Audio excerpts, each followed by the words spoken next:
ইরানের সাবেক সর্বোচ্চ নেতা আয়াতুল্লাহ আলী খামেনির জানাজায় লাখো মানুষ অংশ নিয়েছেন। বিভিন্ন দেশের রাষ্ট্রপ্রধান, মন্ত্রী ও উচ্চ পর্যায়ের প্রতিনিধিরাও সেখানে উপস্থিত ছিলেন। কিন্তু এত আয়োজনের মধ্যেও সবচেয়ে বেশি আলোচনা এসেছে একজনের অনুপস্থিতি, বর্তমান সর্বোচ্চ নেতা মোস্তফা খামেনি।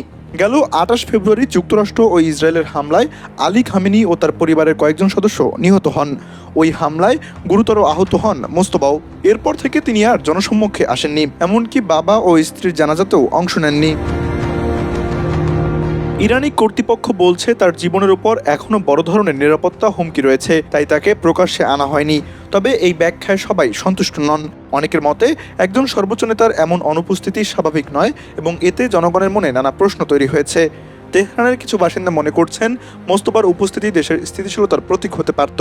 অন্যদিকে কেউ কেউ বলছেন বর্তমান পরিস্থিতিতে তার নিরাপত্তাই সবচেয়ে গুরুত্বপূর্ণ।